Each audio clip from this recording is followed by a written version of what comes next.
Bom dia. Sou Vatani Sarai Dorabão, vice-presidente da Rede Coabitar, e tenho o imenso prazer de vos dar as boas-vindas ao encontro Novas Formas de Viver, um evento dedicado às cooperativas de habitação em propriedade coletiva. Primeiro, queria agradecer à Câmara Municipal de Évora por nos acolher neste Salão Central Eborense. Além do empréstimo deste espaço impressionante, agradecemos mesmo o apoio à dinâmica que estamos a criar. Também queria agradecer aos nossos parceiros, a Associação de Inquilinos Lisbonenses e a Secção Regional do Alentejo e a Secção Regional de Lisboa e do Vale do Tejo da Ordem dos Arquitetos. A seguir, agradeço todas e todos os participantes que aceitaram vir até aqui para partilhar ideias, visões e propostas sobre o futuro deste modelo cooperativo. Obrigado também a todas as pessoas que trouxeram comida para partilhar. Na minha opinião, e não estou a brincar, os almoços colaborativos são os momentos mais importantes destes encontros, o que acho, porque são um reflexo do que realmente queremos viver. Sobretudo, queria agradecer a todas as pessoas da Rede Coabitar que participaram na organização deste encontro. Passaram horas e horas a resolver 1 milhão de problemas e que conseguiram criar este programa espetacular. Nesta edição, a Rede Coabitar quis falar de como criamos comunidade. Aqui não se trata apenas das futuras e dos futuros habitantes. Estamos a criar uma comunidade de pessoas, coletivos, instituições que cooperam para construir formas diferentes de habitar. A nossa intenção foi de reunir atores essenciais no desenvolvimento deste modelo. As câmaras, as arquitetas e os arquitetos, investigadoras e investigadores, entidades financeiras, entre outras. Trata-se de criar uma rede para propor respostas a uma crise que se torna cada vez mais violenta. Obviamente estou a falar da crise do acesso à habitação, mas não só. Essa crise revela um problema social e político mais abrangente que tem a ver com a nossa capacidade de habitar. Habitar não significa abrigar-se numa caixa de paredes. Habitar não é alojar-se. Habitar significa viver de forma consciente e necessariamente coletiva num espaço que vai além das fronteiras do prédio, das fronteiras do terreno privado. Habitar significa decidir, significa colaborar, significa amar, significa cuidar, significa resistir. Estamos num momento de crise e também não pretendemos que as cooperativas de habitação em propriedade coletiva sejam a única resposta para todos esses problemas, mas fazem parte de um movimento que pretende construir uma outra forma, uma outra maneira de habitar. Neste sentido, queremos convidar todas as pessoas presentes a participar na Assembleia da plataforma Casa para Viver do dia 5 de abril, às 10h30, no Largo do Carmo, em Lisboa. A plataforma Casa para Viver reúne coletivos que lutam pelo direito à habitação e pelo nosso poder de habitar. Espero que hoje e amanhã consigamos encontrar algumas respostas concretas para construirmos juntos uma nova geração de cooperativas para podermos começar a habitar de verdade. E, anúncio uma pequena mudança no programa, vamos começar com a mesa dedicada ao acesso ao património público. Agora, chamo ao palco o Nelson Rosmaninho, da Secção Regional do Alentejo da Ordem dos Arquitetos. Obrigado.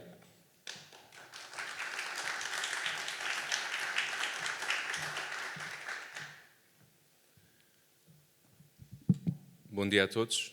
Não vieram aqui hoje certamente para me ouvir, mas só muito rapidamente, e não vos estou muito tempo, para irmos ao que realmente interessa, agradecer à Rede Coabitar também o convite para sermos, enquanto Secção Regional da Ordem dos Arquitetos, parceiros desta iniciativa, desde o primeiro dia que vimos interesse nela. Espero que tenhamos ajudado naquilo que foi possível e que continuemos a colaborar. Agradecer em especial à arquiteta Joana Trindade também pelo trabalho e pela parceria que fomos aqui já tendo antes do próprio evento começar. Em relação ao evento, estou muito curioso, também, como todos vocês, para absorver o máximo possível.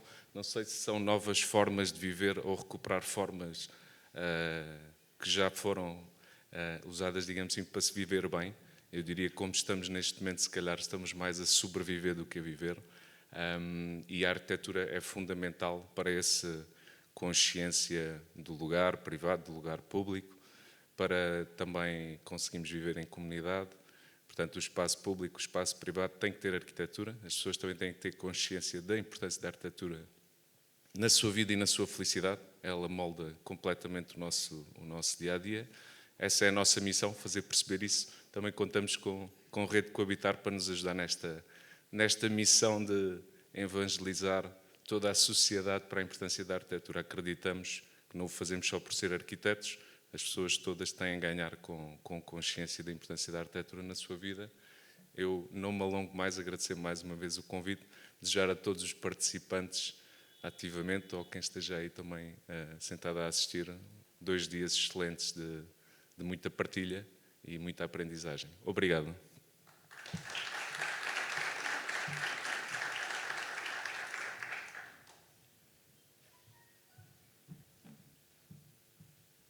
Agora chamo ao palco Carlos Pinto Sá, presidente da Câmara de Évora.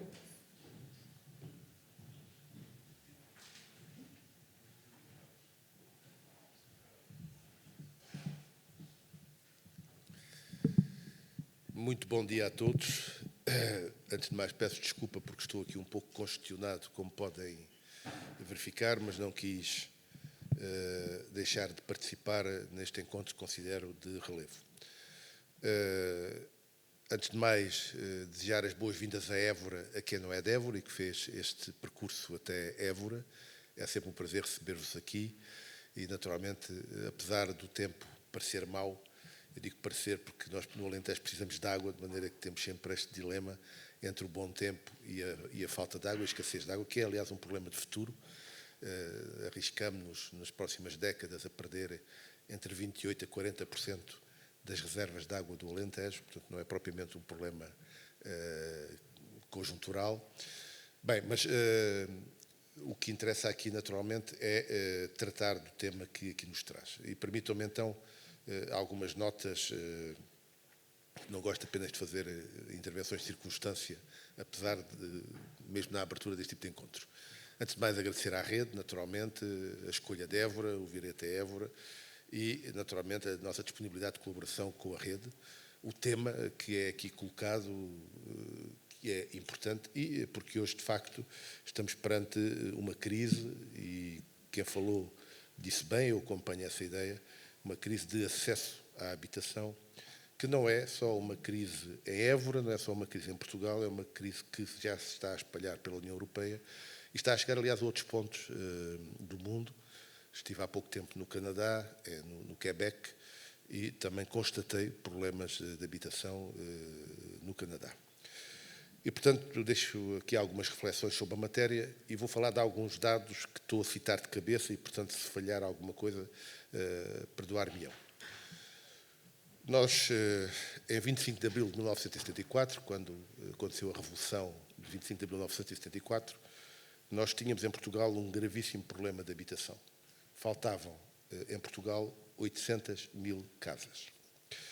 E, nas décadas seguintes, foi possível dar uma resposta muito capaz, eficaz, a esta situação. E essa resposta tem várias componentes. A primeira componente é porque a generalidade da população teve um aumento significativo do seu poder de compra e da sua capacidade para adquirir bens, em particular este bem essencial que é a habitação. Gostava de recordar, estamos, enfim, ainda a comemorar os 50 anos do 25 de Abril e, portanto, julgo que é importante ter alguns dados deste ano, que não havia salário mínimo nacional em Portugal e que a instituição do salário mínimo em Portugal, em 1974, abrangeu mais de 3 milhões de trabalhadores, o que significa que foi dado um salto enormíssimo no poder de compra da população e esse salto enorme traduziu-se naturalmente num aumento significativo do consumo, mas não consumo de bens acessórios, muito consumo de bens necessários, de bens básicos, de necessidades, para satisfação de necessidades básicas da população. Pela simples razão de que essas necessidades básicas da população não estavam resolvidas. E isso significou que houve uma dinâmica, um acréscimo ao nível do desenvolvimento económico muito significativo. Para quem tiver curiosidade destas coisas da história, já lá vão 50 anos, verificarão que em 74 nós estávamos a viver aquilo que, eu sou de economia, portanto permitam-me estas notas à parte, estávamos a viver aquilo que se chamava a crise petrolífera, em que a Europa tinha uma crise profunda que tinha a ver com um problema de falta de energia e uma situação que a economia até então não tinha aparecido, que era uma enorme inflação e, simultaneamente, digamos, uma resposta muito significativa de bens que estavam no mercado. Bem, se forem ver o relatório do Fundo Monetário Internacional de então, para aí de 76, 77, o Fundo Monetário Internacional interrogava-se como é que Portugal tinha conseguido resistir tão bem a esta crise onde os países tinham mergulhado. Isto teve a ver exatamente, na minha opinião, naturalmente, com essa capacidade de termos concedido poder de compra e esse poder de compra ter sido dirigido para as necessidades básicas e logo para a habitação. E na resposta da habitação houve várias componentes. Uma componente fundamental que foi o aparecimento das cooperativas de habitação económica, era como se chamavam na altura, as CHEs, que foram, enfim, andando por esse país fora, e aqui também em Évora e no Alentejo, que juntaram um conjunto muito significativo de pessoas e resolveram o problema de pessoas, às vezes ultrapassando mesmo questões de ordem burocrática. Estou-me a lembrar, por exemplo, aqui na cidade de Évora, o bairro de Almeirim foi inteiramente construído, enfim, grande parte do bairro de Almeirim foi construído por uma cooperativa de habitação, mas só agora, há cerca de 3 anos, é que conseguimos resolver o problema dos terrenos e depois do loteamento e depois do título de propriedade para aquelas pessoas. Portanto, quase 50 anos depois. Porque na altura avançava-se, fazia-se, porque era necessário responder, digamos, às questões. Portanto, as cooperativas de habitação. Mas também houve, por parte do Estado, uma particular atenção para a resposta ao nível da habitação pública. E também aqui em Évora temos um outro exemplo, que é o bairro da Cruz da Picada, que procurou e respondeu a questões de habitação essencial. Poder-se-á questionar as questões da arquitetura do bairro da Cruz da Picada, digamos, naturalmente, por todas as razões e mais alguma, desde logo porque, de facto, não tinha propriamente um enquadramento que era aquilo que se considerava em termos de arquitetura aqui no Alentejo, mas, de facto, respondeu, nessa altura, a necessidades grandes de habitação. E um terceiro aspecto que tem a ver com o famoso, agora famoso, bairro da Malagueira, do arquiteto Cisa Vieira, que é uma experiência pioneira aqui em Portugal, e uma experiência pioneira de participação dos próprios moradores, futuros residentes, na construção do bairro e na arquitetura do bairro. O arquiteto Cisa Vieira estava sobretudo preocupado, e quando falo do arquiteto Cisa Vieira, estou a falar do arquiteto e da equipa, quer do arquiteto, quer da Câmara Municipal, que teve também a visão para isso. E, portanto, havia limitações. Limitações de quê? De dinheiro, limitações em termos de materiais, e, portanto, o bairro foi feito com a arquitetura possível e com os recursos possíveis, mas foi discutido com toda a gente e, naturalmente, a solução que hoje podemos assistir é uma solução que não era a solução perfeita, naturalmente. Certamente, se houvesse outros recursos, teriam sido utilizados outros materiais. Se houvesse outras possibilidades, teriam sido tomadas outras opções. Mas foi aqui um compromisso entre o que era possível e o que era necessário fazer. E esse compromisso foi conseguido e conseguiu-se avançar. Infelizmente, o bairro não foi acabado, sobretudo naquilo que tinha dos equipamentos coletivos, exatamente para criar formas de vida coletiva no bairro. Há um conjunto de equipamentos, alguns que, se vocês olharem os papéis, são equipamentos absolutamente magníficos, que estão lá propostos para fomentar essa vivência. Estou-me a lembrar de uma semicúpula no centro do bairro, estou-me a lembrar de uma casa de chá que fica, enfim, altaneira relativamente à cidade, enfim, várias situações. que infelizmente não puderam avançar, mas o que eu queria salientar aqui foi essa capacidade de se encontrar soluções de compromisso entre os recursos que havia e as respostas que foram dadas. E essas respostas todas, citei apenas estes exemplos, por esse país todo houve muito mais exemplos, e também aqui no Alentejo, para dizer que passámos de uma situação, ao fim de umas décadas, em que nos faltavam 800 mil casas, para uma situação em que passámos a ter 800 mil casas a mais. A mais, quer dizer, enfim, disponíveis. E o problema que temos em Portugal hoje é exatamente um desses. Portugal tem habitação disponível, mas não habitação acessível. Temos problemas variados que são conhecidos, não vou aqui também, digamos, de alguma maneira, falar sobre coisas que estou menos à vontade e que vocês estão mais à vontade, mas é conhecido que temos um conjunto de habitações, muitas habitações, que estão desocupadas, que estão degradadas, que, enfim, poderiam ser mobilizadas para habitação e que, por razões variadas, não o são. Em 2011, aqui em Évora, nós identificámos quase 3 mil habitações nesta situação. É claro que, entretanto, houve alguma evolução e alguma melhoria. 2011 também estava numa situação de crise que decorria da crise de 2008.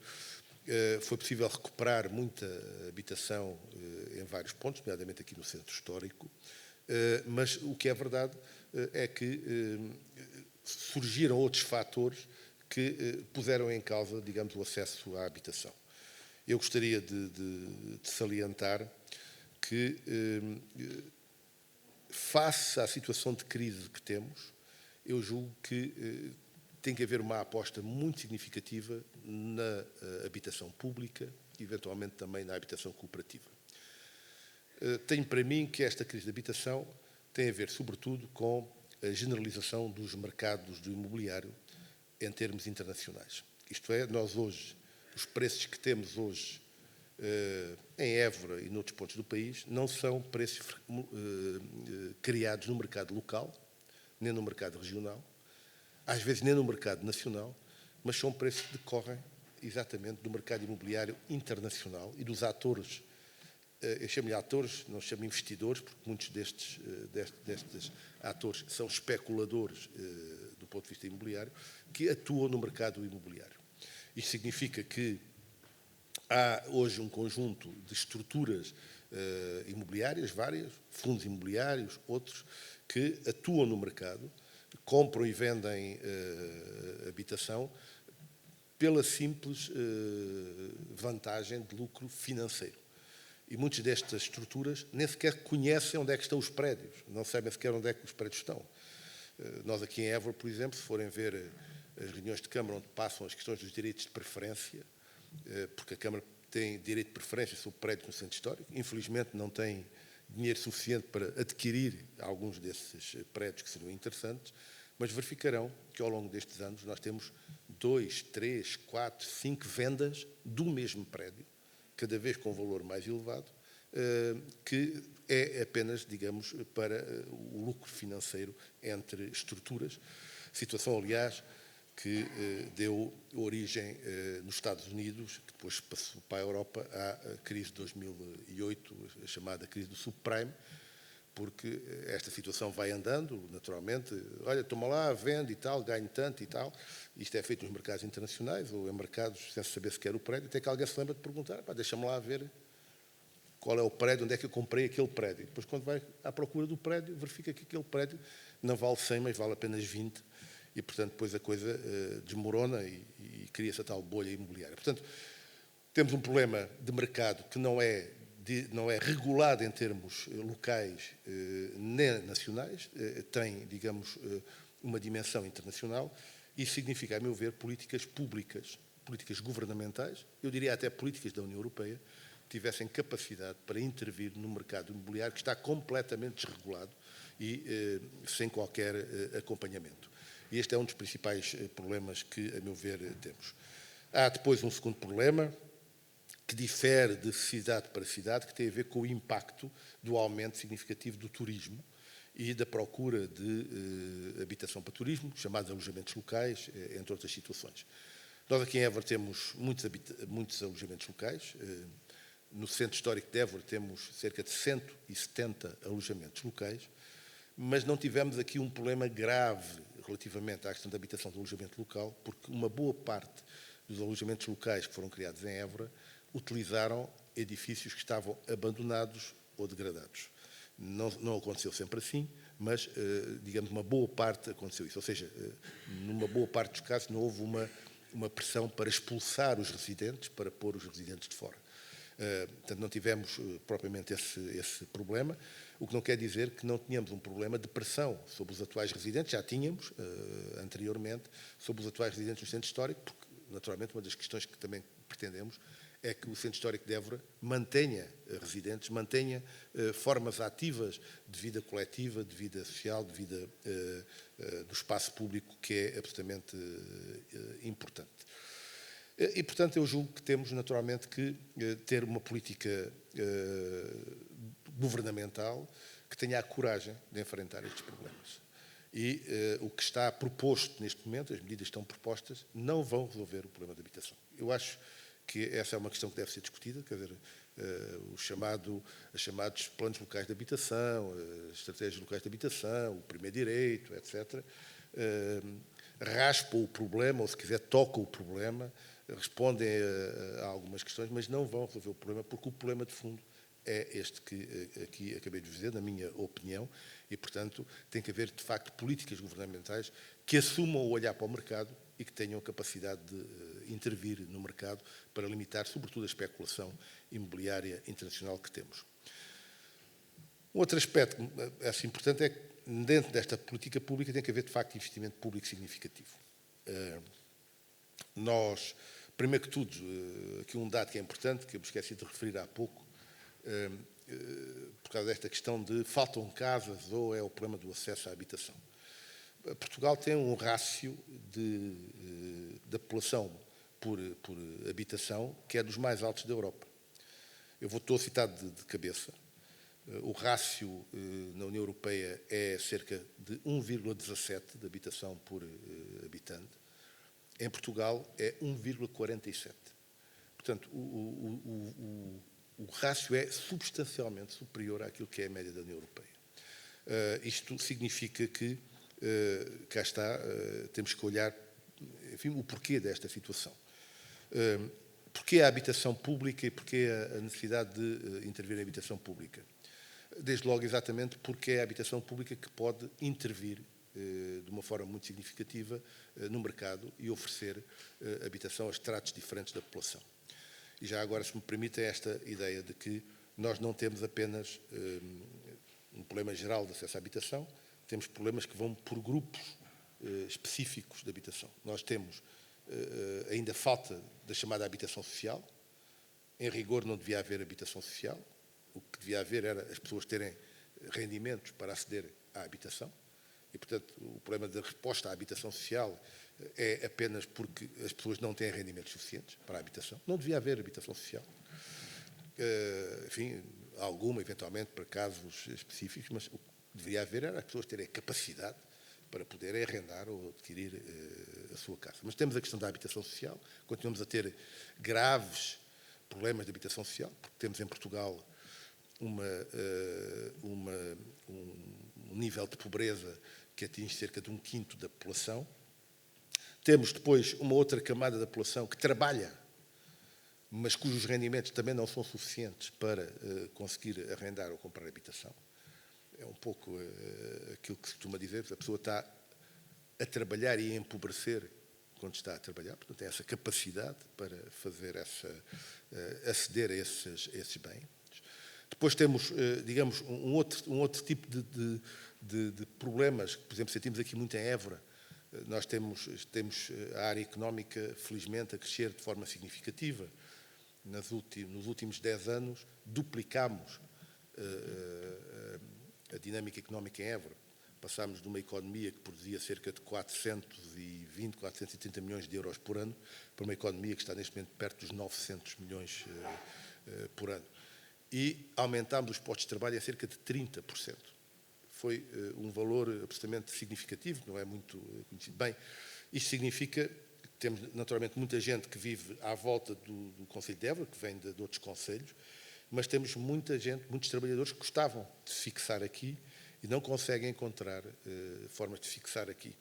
Trabalhadores indiferenciados e também trabalhadores qualificados, técnicos, que não encontram aqui forma de poder aqui ficar. E, portanto, tem que se encontrar também soluções para este tipo. Logo a seguir ao 25 de Abril houve uma resposta interessante na altura, que eram as chamadas casas de função.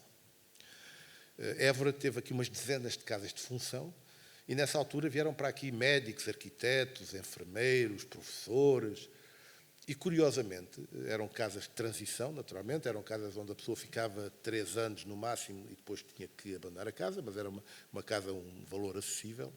O que assistimos é que muitas dessas pessoas que vieram de outros pontos do país e que vieram aqui para Évora e tiveram disponibilidade dessas casas de função, ficaram em Évora.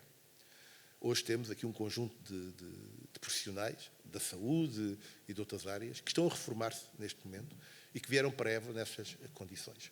E, portanto, esta experiência, não é repetir a experiência, mas esta experiência das casas de função é algo que também deveria ser repensado ou pensado. Aliás, fiz uma proposta de criar um projeto piloto a este nível com a anterior Ministra da Coesão Territorial, a professora Ana Abrunhosa, que mostrou disponibilidade, mas depois não houve possibilidade de avançar. Queríamos fazer aqui uma nova experiência piloto em Évora relativamente a essa matéria. Depois temos habitação para estudantes. Bem, portanto, temos este mercado aqui muito segmentado e com respostas que necessitam de se encontrar situações diferenciadas. Bem, já estou a falar demais, mas, enfim, queria deixar aqui esta reflexão que faço sobre a matéria para, finalmente, vos dizer 2 questões fundamentais. A primeira, que, de facto, há que haver aqui um conjunto diferenciado de respostas a este nível, com conhecimento da realidade. Não basta a gente dizer que, enfim, temos que saber qual é a realidade, quais são os números que estão apontados. E muitas vezes eu acho que, digamos, alguns destes responsáveis não fazem estes diagnósticos de forma suficiente. Portanto, é necessário responder desta forma e, naturalmente, responder também aos diversos níveis. A responsabilidade de garantir habitação é do Estado Central, é um direito que está na Constituição e que qualquer um deve ter direito a uma habitação digna. Portanto, a primeira responsabilidade é do Estado Central. É claro que as autarquias podem ajudar, podem colaborar, mas as autarquias não têm, por si só, capacidade para responder ao problema da habitação, desde logo porque não têm nem as competências suficientes, nem os meios para isso. E, portanto, tem que haver aqui, de facto, uma colaboração entre a responsabilidade primeira do Estado Central e depois as outras instituições, entre as quais as autarquias locais. Finalmente, para me calar, já vou longo, dizer que atribuímos uma grande importância às questões da arquitetura. Mesmo quando respondemos àquilo que são as chamadas habitações a custos controlados ou até habitação social, passa muitas vezes a ideia que, bem, então temos que fazer as coisas, enfim, de qualquer maneira. Não defendemos isso. Temos, aliás, uma experiência que, se for possível, depois será abordada, de um caso aqui em que nós estamos a propor para substituir um antigo bairro que está provisório há muito tempo, o bairro do Escurinho, onde apresentamos uma proposta não apenas de construção de habitação, mas de um enquadramento global com zonas de vivência que pretendem responder às questões da população. E daí a importância que o arquiteto Nelson Joaninha aqui já colocou da arquitetura. A arquitetura tem também essa responsabilidade, por um lado, e também a necessidade de fazer este alerta. Nós temos que ter boa arquitetura que fomente, que ajude a ter vida coletiva num momento em que estamos todos muito virados para dentro, com muita dificuldade de nos relacionarmos uns com os outros, mas, enfim, em que esta situação tem também que ser a pouco e pouco ultrapassada. Mas vamos tê-la e, portanto, temos que a ter em conta e a arquitetura tem que dar aqui também uma ajuda importante. Bem, vou-me calar desde já, agradecer mais uma vez a vossa disponibilidade para discutirem estes temas, para nos ajudarem a refletir e, sobretudo, para se procurarem caminhos que são fundamentais para responder a um problema que vai continuar a agravar-se se não forem tomadas as medidas que toquem as causas do problema, que vai continuar a agravar-se e que todos temos que dar uma contribuição e conseguir encontrar soluções para ele. A todos vocês desejo um excelente trabalho, à rede um ótimo trabalho, disponibilidade do município de Évora para colaborar convosco, naturalmente. Muito obrigado a todos e um bom dia.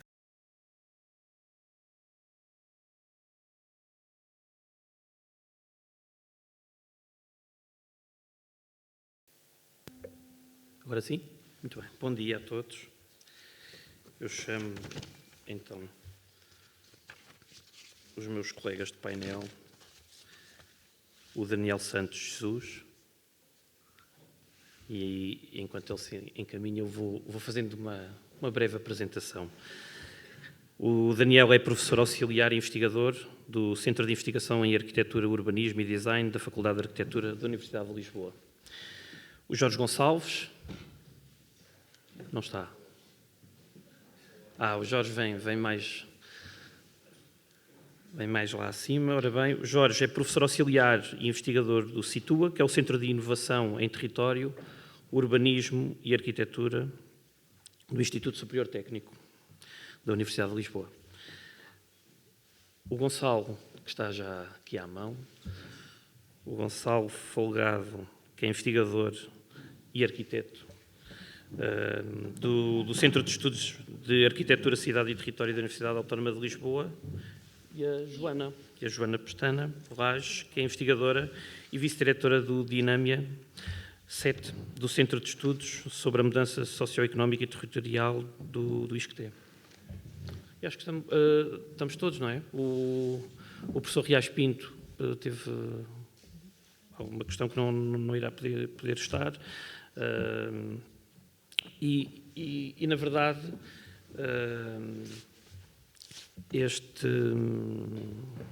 eu sou o Pedro Novo, sou arquiteto e presidente da secção regional de Lisboa e Vale do Tejo.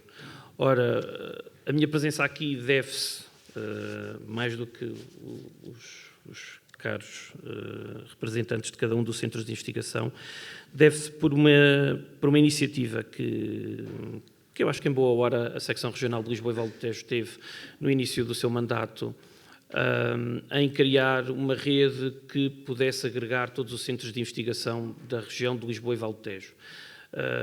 E assim ocorreu, fizemos o convite aos centros de investigação, que eu acho que posso confessar que com muito ânimo e diria até com alguma felicidade por uma entidade externa aos centros de investigação poderem ter criado uma estrutura que os pudesse juntar, que muitas vezes é difícil também os centros de investigação poderem comunicar entre si e encontrar sinergias entre eles, e se calhar alguém fora desses circuitos, de um modo talvez disruptivo, chegamos aqui a bom porto e esta estrutura lançada em abril de 2024, que, tal como já referi, serve para promover sinergias e aproximar a academia aos desafios da profissão dos arquitetos e poderei dizer que nós, enquanto Ordem dos Arquitetos, iremos funcionar também como rótula de articulação entre aquilo que é o trabalho da academia dos centros de investigação com a prática profissional e com os arquitetos. Esta rede tem vindo a fazer um trabalho, já desde abril de 24, em que eu poderei dizer que um dos momentos mais interessantes foi uma sessão similar a esta que nós criámos na Ordem dos Arquitetos em novembro de 2024, que é intitulada Comemorar na região de Lisboa e Vale do Tejo desafios e perspectivas para a habitação, e que envolveu a FENACH e a Câmara Municipal de Lisboa, e acabou por ser, sem dúvida alguma, um momento muito importante que depois se traduziu em algum registro na nossa revista de interseções e que poderá ser também possível de ter contacto com aquilo que foram os resultados desse primeiro momento de desenvolvimento entre os centros de investigação. Ora, desde já felicitar também à rede este convite, que também tem vindo a trabalhar connosco, porque o trabalho desta rede não visa apenas e só nas questões do habitar. A ideia é que este trabalho contínuo vá bater a outras matérias que não só as questões das cooperativas de habitação, mas fortuito de coincidências, acabámos por o primeiro grupo de trabalho pluridisciplinar se centrar nas questões das cooperativas e, por isso, a nossa presença hoje e a constituição deste painel. Ora, neste modelo de debate, eu se calhar daria 2 minutos, porque isto é tudo gente que fala muito. Na última sessão de M5 e quase que íamos dormindo na ordem, eu daria 2 minutos a cada um para fazer um pequeno approach do que têm sido as motivações face a esta questão do habitar em comunidade e depois arrancaríamos daí para cá com uma possível moderação minha, espero que consiga. E, Joana, se calhar começava... Bom dia a todas e a todos. Então, em 2 minutos, e em 2 minutos eu vou focar uma coisa que muitas vezes acaba por não acontecer, que é exatamente o trabalho que se faz nos centros de investigação e que depois às vezes tem mais dificuldade em sair cá para fora, nomeadamente no que respeita, no caso do Dinâmia 7, as cooperativas de habitação em propriedade coletiva ou modelos de propriedade coletiva que podem não ser cooperativas. Este é um assunto que interessa muito ao Dinâmia. Aliás, o primeiro grande encontro da rede foi feito no ISCTE e, portanto, isso também, eu creio que há 2 anos, talvez, e, portanto, isso também, de alguma forma, também cimenta uma ligação não só a pessoas que fazem parte da rede Coabitar, como o Vatani e o Moisés, que fazem a sua investigação de doutoramento neste centro e sobre este tema e, portanto, a par das investigações individuais, neste caso do Moisés e do Vatani, temos, por exemplo, também uma bolsa Marie Curie global da Ritica que trabalha o valor social acrescentado destes modelos de cooperativa de uso coletivo. E que faz esse estudo também a partir não só de Portugal, mas a partir da Suíça, que tem uma longa tradição. Portanto, trabalhar também a partir daquilo que se faz fora. A nível dos projetos coletivos, eu destacava duas dimensões. Primeira, a dimensão do estudo dos modelos de Community Land Trust, ou seja, de modelos que são modelos de gestão da propriedade coletiva e que, portanto, onde se incluem modelos não especulativos, e estamos a terminar um estudo de viabilidade para a implementação deste modelo agora neste primeiro semestre, que é financiado pela RIAR, com uma fundação dinamarquesa que aposta na criação do bem-estar e da arquitetura. Portanto, isso também é interessante porque traz aqui outras dimensões. E eu terminava também com um projeto coletivo, que no caso até é coordenado por mim, e eu fico muito contente de trazer essa dimensão aqui, que a partir das questões da precariedade habitacional, e que já foram trazidas aqui hoje, estuda também, não só estuda, como acompanha um conjunto de bairros da periferia de Lisboa, que no caso de Loures se organizaram e fizeram uma cooperativa em fevereiro, portanto acabadinha de fazer, uma cooperativa de habitação chamada Cooperativa de Habitação 65, em honra do artigo 65, e que é sobretudo feita por pessoas que vivem em condição de precariedade habitacional, com muitos migrantes. E, aliás, basta dizer que uma das associações grande promotora é a MRT, que todos vimos entrar pela televisão nos últimos dias no bairro do Talude, onde estão a acontecer aquelas demolições e onde vivia aquela senhora cujos filhos iam ser aparentemente retirados só porque era pobre. E, portanto, estas várias dimensões são aquilo que nós estamos a trabalhar, estamos disponíveis para continuar a trabalhar com a rede e para acolher quem queira trabalhar connosco sobre estes assuntos. Bom dia. Muito obrigado pelo convite. O meu nome é Jorge Gonçalves, venho do Situa, como o Pedro já comentou, um centro de investigação que está sediado no Instituto Superior Técnico, Universidade de Lisboa, e é um centro que envolve basicamente membros que estão na área da arquitetura e na área do urbanismo. E, portanto, nestas duas áreas, enfim, neste centro de investigação construiu-se aqui uma sinergia que avança em várias frentes e, neste caso específico, mais ligado à habitação, temos, digamos, várias frentes de trabalho. Eu não me queria estender, mas queria, sobretudo, alinhar três ou quatro ideias essenciais. Uma primeira, como é muito de esperar numa instituição como a minha, a questão do financiamento. Isto é, como é que se pode financiar não só a habitação, mas também o espaço urbano, enfim, nas suas componentes mais de espaço público, mobilidade, etc. E, portanto, temos pessoas, investigadores, muito ligados à questão da determinação, de encontrar fórmulas de avançar e de implementar os projetos e não apenas na sua contestação, na sua análise, no seu diagnóstico, na formulação de ideias e soluções interessantes, mas depois o passo essencial para a implementação, ele é muito exigente e, portanto, tem aqui uma carga importante do ponto de vista do financiamento em que trabalhamos muito. Uma segunda dimensão que, enfim, é sobretudo um conjunto de colegas mais ligados à questão da comunicação, da divulgação e a importância que os dados têm na determinação da percepção dos desafios da habitação em Portugal. Estou a falar aqui mais propriamente na arquiteta Silvia Jorge.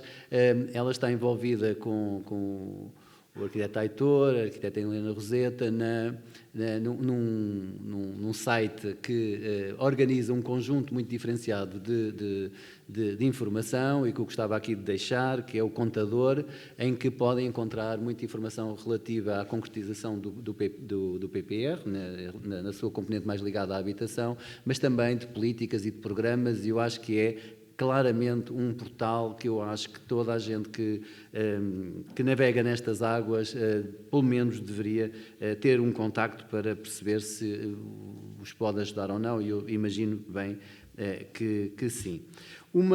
Finalmente, e também para não me estender, só para vos dizer que é sobretudo sobre isso que eu eventualmente posso aqui contribuir mais para essa discussão. Temos alguns projetos de investigação, designadamente um europeu, mas muito ligado ao envelhecimento e à cidade dos 15 minutos. Esta ideia do aging in place, envelhecer no lugar.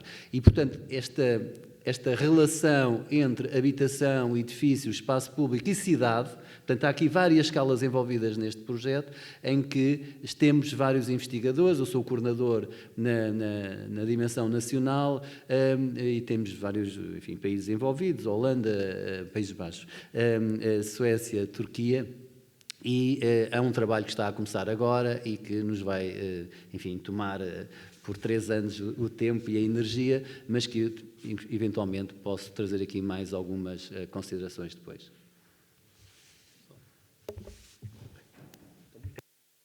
Estou. Okay. Bem, bom dia a todos. Antes de mais, obrigado pelo convite. É sempre um gosto estar convosco, deste lado da mesa e com a audiência. E começo por dizer que na Universidade Autónoma, no nosso centro de estudos, nós encaramos a arquitetura como um grande agregador, portanto, um grande gesto de síntese. E para se fazer uma síntese é necessário que, efetivamente, todas as partes do sistema estejam alinhadas ou que, pelo menos, estejam mapeadas. Não conseguimos fazer uma síntese de algo que se encontra fragmentado. E, nesse sentido, é muito importante percebermos o problema da habitação como algo que, por muito que nós, enquanto arquitetos, o queiramos resolver, não o vamos conseguir resolver sozinhos. Pegando aqui um bocadinho nas palavras de Carlo Ratti, o atual curador da Bienal de Veneza, em que diz que a arquitetura está no centro, mas não se encontra sozinha, é de facto muito, muito verdade. Porque pensarmos nas questões, indiretamente aqui ao ponto aquilo que nos traz aqui ao dia de hoje, que é o problema da habitação e, sobretudo, este vetor aqui das cooperativas. Como é que nós podemos pensar em resolver este problema quando efetivamente não temos ainda bem definido o papel de Estado?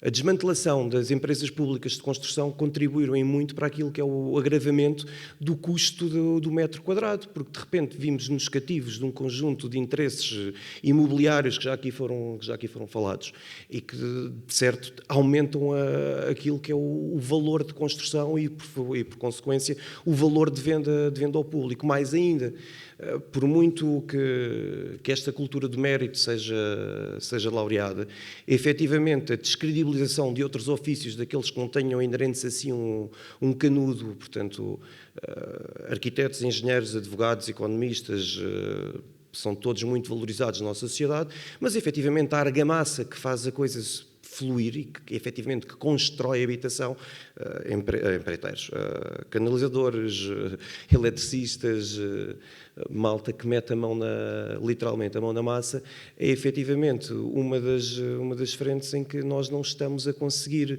nem criar talentos, nem retê-los cá. Portanto, é importante que, por muito que o processo administrativo esteja ele bem desenhado, é muito importante que os projetos estejam bem desenhados também e que todo o processo administrativo consiga ir em frente.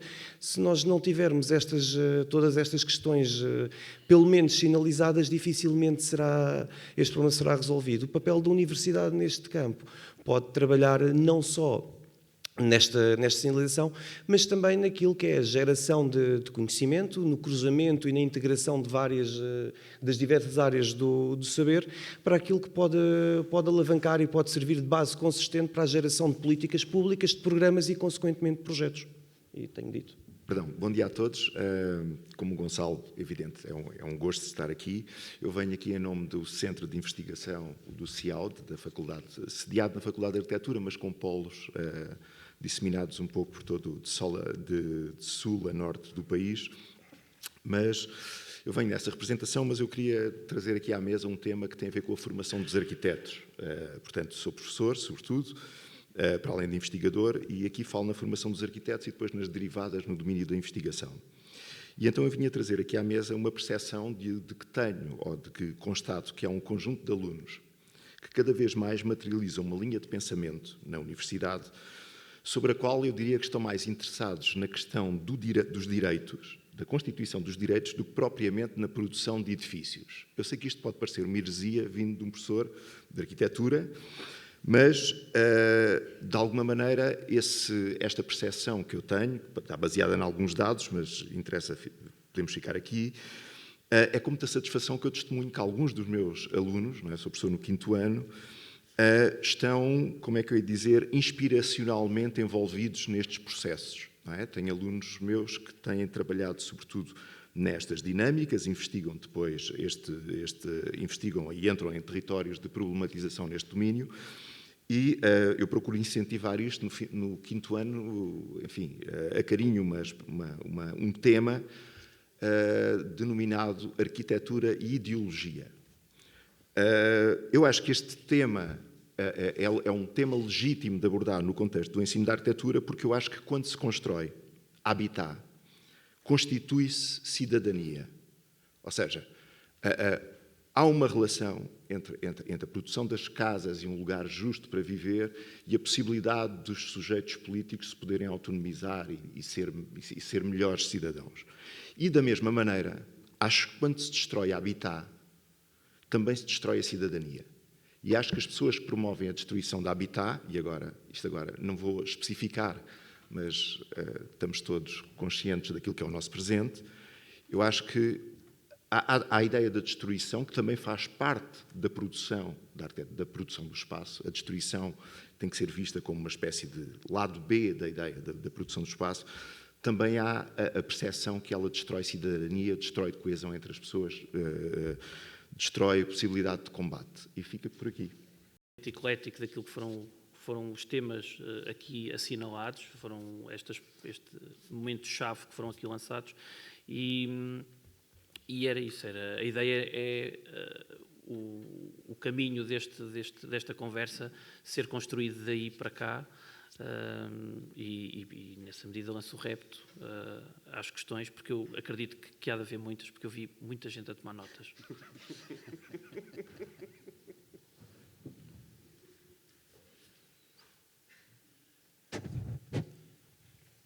Quem é que se atreve?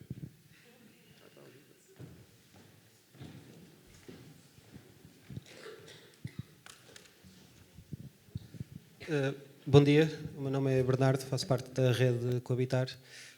Se calhar, pegando agora na última intervenção, se pudesse elaborar um bocadinho sobre esta questão da destruição e da construção de habitat. Porque eu percebo que tem várias frentes e acho que era importante também para nós, enquanto rede, perceber quais são as várias dimensões, que depois também podemos nós internamente pensar e discutir e perceber como é que podemos contribuir para isso. Obrigado. Portanto, diretamente interpelado, o raciocínio é relativamente simples. A produção da arquitetura ou a produção do espaço materializa relações de poder, não é? E, portanto, como materializa relações de poder, a arquitetura tem esta capacidade ou esta possibilidade de fazer pontes, não é? Ou de construir um muro que separa estes daqueles, não é? E cria territórios de imunização e tem essa... Enfim, portanto, todos esses processos, digamos, se quisermos, de uma dimensão quente da cidade, das pessoas que a habitam, são influenciados por aquilo que nós construímos e a maneira como materializamos o espaço. E, portanto, nesse sentido, a responsabilidade dos arquitetos ou a responsabilidade das pessoas que se dedicam a entender a maneira de definir morfologia, tipologia, as próprias configurações da arquitetura, elas têm uma tradução na possibilidade das pessoas coexistirem de alguma maneira, não é? É evidente, eu não queria puxar muito à questão da destruição, e é evidente, eu provoquei, eu devia dar seguimento a isto. Mas a questão, nós hoje temos nas televisões, assistimos, não é, à destruição portanto, a guerra tornou-se, não é, tornou-se moda outra vez, não é? E aparentemente nós vemos que a destruição do lugar habitável, a destruição do espaço habitável, não se trata, portanto, ela tem como objetivo final a destruição da cidadania, a erradicação até a possibilidade de sobrevivência de um povo ou de comunidades, enfim. E, portanto, nós percebemos como isso acontece. E é nessa perspectiva que eu resolvi deixar a provocação. É evidente que nós queremos manter isto aqui numa perspectiva mais construtiva do que convocar o tema da guerra e da destruição. Mas eu, por exemplo, trabalhei com alguns dos meus alunos, que estão aqui presentes, numa experiência em Casa Branca, a sul de Montemoro Novo, vocês estão familiarizados com isso, onde, digamos, foi uma experiência muito enriquecedora, digamos, enfrentarmos, a partir da possibilidade de construção de um programa de arquitetura foi feita com a mediação de uma comunidade, eu diria, politicamente pré-constituída, não é? Que é a Estação Cooperativa de Casa Branca, em que as pessoas que estavam organizadas a partir de uma ideia vivencial, de uma possibilidade vivencial, que era uma possibilidade complexa, que envolvia relações de trabalho entre as pessoas, relações de aprendizagem, energia, água, a maneira como lidar com os recursos. Portanto, e quando os alunos de arquitetura são obrigados a pensar a materialização das coisas a partir dessa pré-constituinte bastante pesada e complexa, digamos, há muitas perguntas que emergem desse processo. Portanto, compromete e torna mais séria a possibilidade de figurar. E essas experiências foram, quer dizer, e é uma experiência que tem sido muito muito enriquecedora e pronto, e eu acho que fico por aqui, para não monopolizar. Relativamente ao habitat, tinha aqui umas notas, e estava só a comentar com o Pedro, para dizer o seguinte. É de facto, eu acho que é uma palavra-chave na nossa discussão. Não é a habitação, enfim, a habitação é importante, mas também sabemos a ideia, enfim, que tem andado sempre a navegar entre esta ideia do direito à habitação, que é o direito à cidade. E no direito à cidade, o direito ao território, o direito à comunidade, o direito à sociabilidade, o direito a uma série de coisas, ela inscreveu-se, enfim, tradicionalmente naquele conceito de direito à cidade, mas que poderíamos, com alguma facilidade, na minha perspectiva, e sem perder muito esse sentido, a ideia do habitat, portanto, essa escala mais alargada, onde se inscreve a habitação, mas se inscreve todo as nossas outras exigências, necessidades, prazeres da vida em comunidade. E o que eu gostaria só de adiantar, face ao que já aqui foi dito, é dizer que, primeiro, quando falamos de habitação, não podemos perder de vista essa dimensão e essa escala, e com muita facilidade a temos vindo a fazer, designadamente agora na discussão da Lei dos Solos, quando falamos só de mais espaço para a habitação e nos fomos esquecendo de que tipo de habitat e que tipo de cidade fomos produzindo com esta ideia da urgência, tudo é urgente, e portanto o planeamento que não é urgente, o planeamento não funciona na urgência, funciona no médio e longo prazo, preparando futuro e preparando, enfim, um conjunto de condições para que nós possamos viver, não só agora bem, mas no futuro também, e portanto há aqui um problema de... Desculpem a inflamação, mas isto é mesmo assim. Sim, vai-me acalmando, sim, por favor. A ideia de que temos aqui escalas de tempo diferentes, temos que gerir. Segunda nota, a questão da cidadania que aqui foi falada. Eu não vejo a cidadania sempre como uma palavra romântica e que possamos sempre utilizar a qualquer custo futuro. Eu tenho visto exercícios de cidadania que têm levado a retrocessos civilizacionais, designadamente na área metropolitana de Lisboa, com processos participativos, designadamente, que não têm sido bem geridos e têm tido consequências, eu diria, perversas face àquilo que nós gostaríamos de ter. Para já não é o tema, mas só para vos dizer que há aqui uma lógica e uma combinação, um equilíbrio entre uma dimensão cidadã e uma dimensão também da democracia representativa que tem que estar em equilíbrio.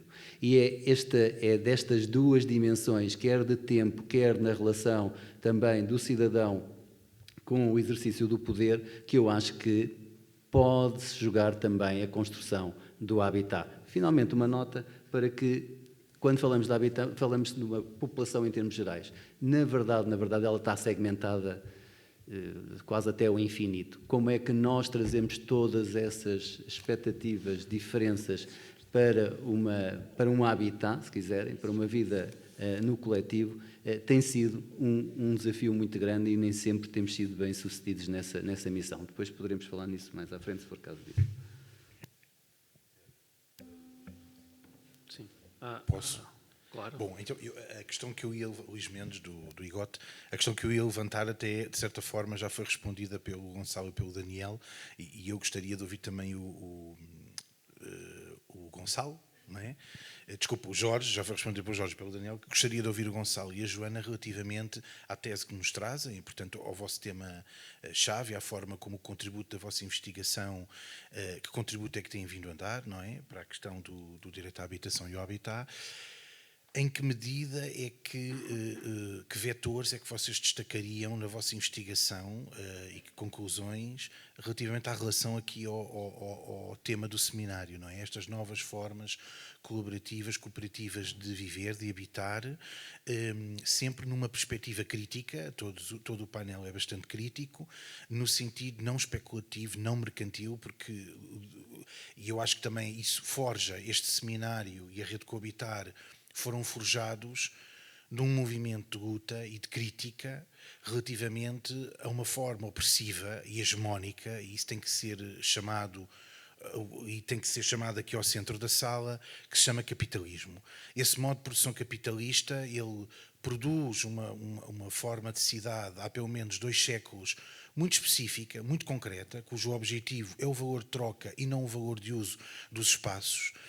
e cujo objetivo, já foi até assinalado pelo Sr. Presidente, é a de reprodução de capital imobiliário, numa acessão mais recente. O capitalismo tem várias acessões, mas nos últimos 30, 40 anos tem tido uma acessão financiarizada.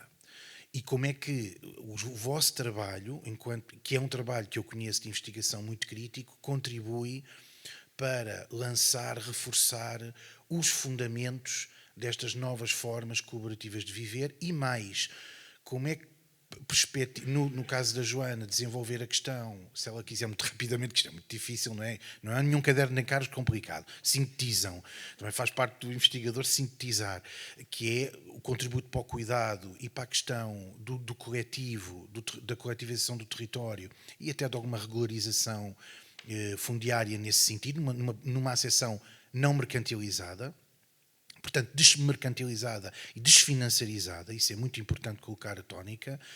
E ao Gonçalo também, em que medida é que o teu trabalho tem contribuído para afirmar, portanto, os fundamentos destas novas formas colaborativas e mais, para os dois também, a questão do contributo para a política pública, que eu acho que é decisivo.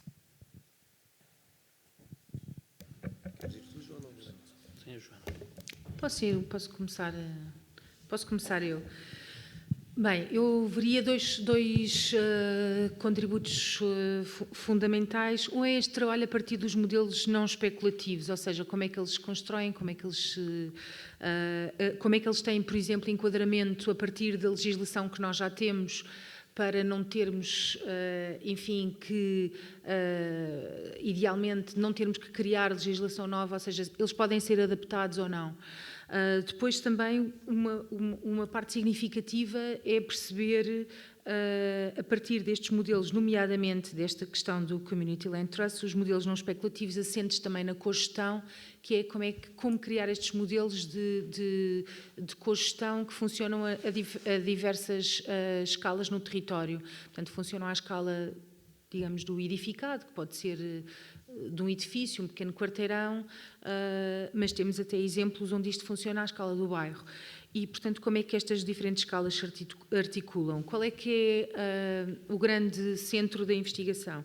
São os modelos de acessibilidade em perpetuidade, ou seja, criar um instrumento que funcione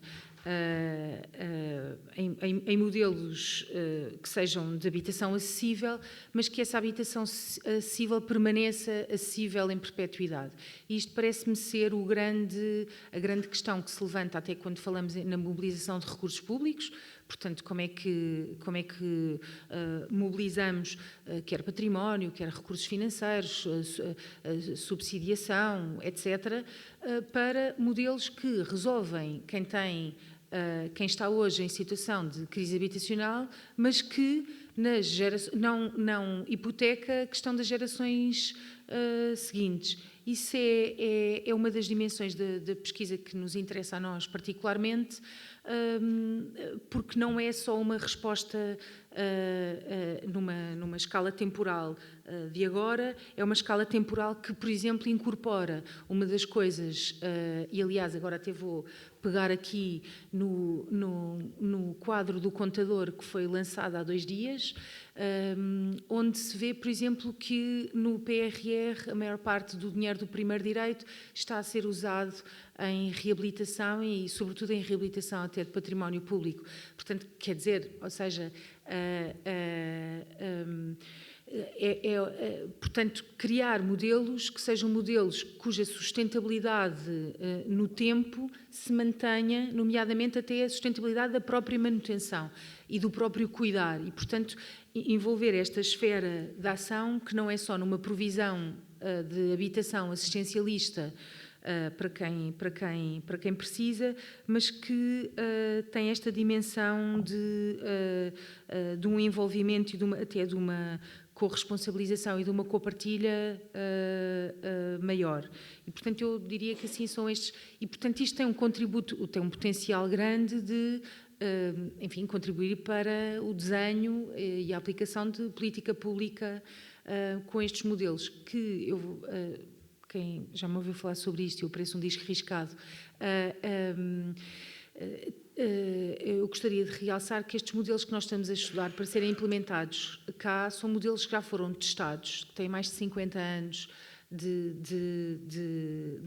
teste, nomeadamente no mundo anglo-saxónico, mas que chegaram agora à Europa continental e que estão a ser aplicados em cidades com grande pressão também e com grande crise imobiliária como Bruxelas, com a qual nós temos feito uma boa ponta, ou seja, parte também da investigação é perceber o que é que funciona noutros lugares e não fazer uma transposição direta, mas perceber, adaptar e criar estas pontes. Portanto, essas pontes também são importantes porque muitas vezes é também nas universidades e nos centros de investigação que há não só os recursos, mas também de alguma forma também o tempo para se fazer isto e, portanto, essa também é uma dimensão de estudos comparativos que também é importante fazer e que também temos trazido para dentro da investigação. E, por exemplo, não só com modelos europeus, mas, por exemplo, aplicar os modelos de reconversão urbanística de territórios autoproduzidos ou de augis a modelos como estes e fazendo um diálogo direto com o que se está a fazer no Rio de Janeiro. E, portanto, fazer esta ligação tem contribuído para avançar, de alguma forma, com a criação de modelos que podem, enfim, informar uma política pública com algum grau de inovação relativamente, por exemplo, ao modelo cooperativo que nós já tivemos no passado. Bem, reforçar aqui um bocadinho aquilo que a Joana diz, que é a partir do exercício de participação na costura entre aquilo que são as políticas que vêm de cima para baixo, portanto, um pouco à semelhança daquilo que é a democracia representativa, mas não nos esquecermos que, efetivamente, que uma sociedade se faz de forma holística e integrada, e também existem movimentos de baixo para cima, os bottom-up, que são fundamentais na construção de identidades coletivas e, naturalmente, daquilo que serão os habitats, por assim dizer. Dar-vos assim um micro nano exemplo de algo que no nosso centro de estudos é um projeto que muito nos envaidece, que é uma mercearia social nos Sete Moinhos. Portanto, estamos a falar de um objeto arquitetónico, uma coisa pequeníssima, 80 metros quadrados, se tanto, mas o impacto que aquele objeto vai ter naquela comunidade é gigantesco na medida em que a paisagem alimentar no qual ele se insere, estamos a falar, e assim diretamente ao ponto, são cerca de 200 pessoas que num raio de 300 metros quadrados em distância caminhável não têm nada por onde poder comprar um bem alimentar. Portanto, o facto de termos este apoio dentro do território não só suprime essa lacuna, mas suprime uma outra lacuna que é um ponto de encontro para aquela comunidade poder pensar, decidir e, ao fim e ao cabo, engajar-se para também gerar esta inteligência coletiva de que aqui tanto temos vindo a falar. E estes processos do cruzamento de bottom-ups com top-downs acaba por gerar, efetivamente, um cruzamento entre conhecimento técnico, desígnio político, mas também as questões empíricas. E quando falo em questões empíricas, falo de percepções. Por vezes temos percepção de que o país é inseguro. Por vezes temos percepção de que o país está assim ou está assado. E às vezes são percepções. Outras vezes estão corretas, outras vezes estão menos alinhadas. Mas é na dialética de todos estes campos disciplinares, em que todos estes atores, se calhar a partir de uma mercearia social, conseguem pensar sobre o seu território, sobre a sua rua, sobre o seu bairro, sobre a sua freguesia, sobre a sua cidade, sobre a sua região e, naturalmente, sobre o seu país. E a universidade consegue, e tem este desígnio, de poder trabalhar estas escalas a partir de um mesmo objeto e, como a Joana dizia, tem o tempo para poder refletir. E todos nós, nas nossas vidas profissionais, nas nossas vidas pessoais, sentimos que tempo é uma coisa que nos está a faltar, mas efetivamente é para isso que nós também na universidade temos o nosso tempo alocado para poder extravasar e para poder ir um bocadinho mais a fundo nestes processos. Pronto, acho que assim, de repente, com um caso muito, muito concreto. Posso dizer algo em relação àquilo que disse, à sua pergunta? Do ponto de vista académico, eu costumo dividir o problema, na perspectiva do arquiteto, em duas dimensões. uma que tem a ver com a invenção da tipologia, com a forma, se quiser mesmo, com a configuração, e outra parte com a constituição dos direitos. E essa parte da constituição dos direitos é como diz, ela enfrenta um contexto que é o tal chamado modo de produção capitalista, não é? Hegemónico, cada vez produz menos, mas isso agora pronto, é outra conversa. E, de facto, a lei, de certa maneira, a lei que ao serviço desse modo de produção privilegia um status quo injusto, manifestamente injusto. Não é? E, portanto, essa injustiça, de alguma maneira, obriga, não é, a um esforço hercúleo de todos os focos de resistência, não é? Têm que dar voltas, convocar esforço, enfim, um processo pesadíssimo para conseguir operar dentro de um quadro, de uma moldura que é manifestamente favorece uma parte em detrimento da outra. Comparativamente, e foi falado aqui pelo excelentíssimo Presidente da Câmara, no exemplo da constituição das cooperativas no pós-25 de Abril, nessa altura essas cooperativas foram constituídas num contexto de déficit de suporte habitacional. Havia menos de 800 mil casas. Hoje estamos a falar do projeto ou da eventual construção de mais casas num quadro em que há 800 mil casas a mais. Pós-25 de Abril não havia capital, não havia dinheiro, portanto, para comprar um carro ou uma torradeira juntávamos, cooperávamos, não é? E comprávamos em grupo. Hoje, por muito que nos associemos, não é? Pode vir um tipo qualquer abstrato, um fundo, não sei o quê, e compra as 800 mil casas a mais e ficamos sem suporte material. Portanto, quer dizer, de facto, nós estamos aqui reunidos como uma espécie de um encontro de resistentes ou pessoas como é que eu ia dizer, que estão aqui a trabalhar, estamos a pensar em torno de uma proposição justa, mas o nosso quadro operacional é terrível. E pronto, e era isso, só porque falou no capitalismo e eu... Deixa-me só adicionar aqui mais uma camada, que é, há bocadinho falava sobre o repensar do papel do Estado. E estas pequenas experiências que nos ensinam muito, embora curtas no tempo, são muito ricas na diversidade de informação e até mesmo nos impactos que geram. E o papel do Estado aqui também deve ser repensado na medida em que para se erigirem políticas públicas não são necessários pós-doutoramentos e cátedras. Quero com isto dizer que, a partir daquilo que são protótipos que acontecem nos territórios, se podem retirar várias informações, se pode extrair muito dado quantitativo e qualitativo que possam alimentar efetivamente esta política pública. Portanto, indo aqui um bocadinho ao encontro daquilo que dizia o Daniel, que tem que ver com o quadro, o enquadramento, a moldura judicial, a moldura legal em que estamos a tratar. Quer dizer, temos um primeiro direito, temos efetivamente este artigo de lei, temos a moldura feita, mas depois vamos ver qual é o valor financeiro de investimento que o Governo, que os municípios têm para o operacionalizar, e se calhar ficamos todos um bocadinho desapontados. Eu, pelo menos, fico. São duas perguntas para todos. Portanto, a Academia trabalha sobre factos, produz conhecimento, divulga-o, num contexto em que temos um conjunto, em que trabalhamos numa sociedade onde são produzidos os factos falsos, e não vou elaborar muito sobre isso, mas que no fundo são construídas narrativas sobre coisas que são manifestamente fora do conhecimento, fora dos factos, digamos assim. E no setor cooperativo nós sentimos muito isso, ou seja, por exemplo, temos o toda a gente sabe. Toda a gente sabe que as cooperativas havia sempre alguém que fugia com o dinheiro. Quantas vezes nós ouvimos dizer isto? Toda a gente sabe que as cooperativas só funcionam se forem poucos fogos. Já ouvimos políticas públicas serem justificadas por isto. Toda a gente sabe que as cooperativas, que os portugueses o que querem é ter a sua propriedade. O toda a gente sabe nas cooperativas é uma coisa muito...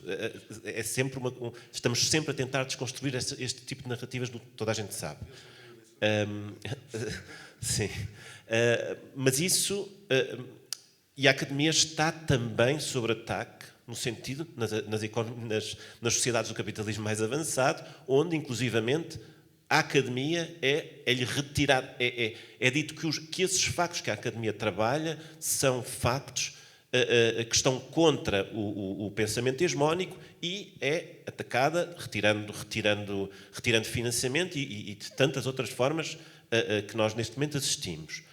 A minha dúvida é o que é que vocês pensam sobre até onde é que a academia deve ir? Ou seja, até onde é que se deve posicionar? Porque estamos, de facto, perante um ataque que tem a ver, um ataque contra o conhecimento, não é?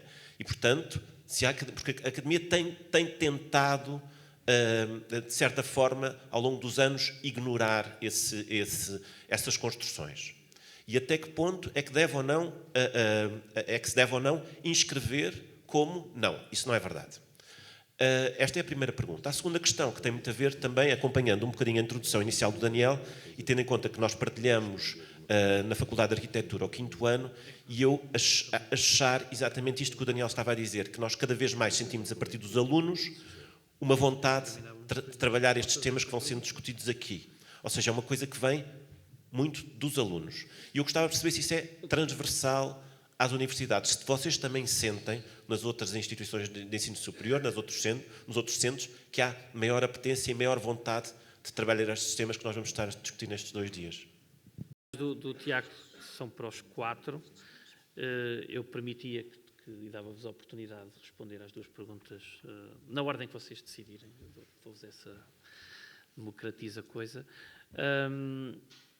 E eu, se calhar, fazia aqui uma proposta disruptiva, até porque temos que mesmo fechar a sessão. Depois das respostas, vocês poderem lançar as perguntas, nós tomamos nota e a rede tomará nota dessas questões que vão ficar no ar, mas que depois haverá outras sessões que poderão eventualmente ser oportunas para responder. Fazemos sempre, respondemos no coffee break. Ou no coffee break, ou por e-mail, deixam também o e-mail. Então, querem começar? Comece por ti, Joana.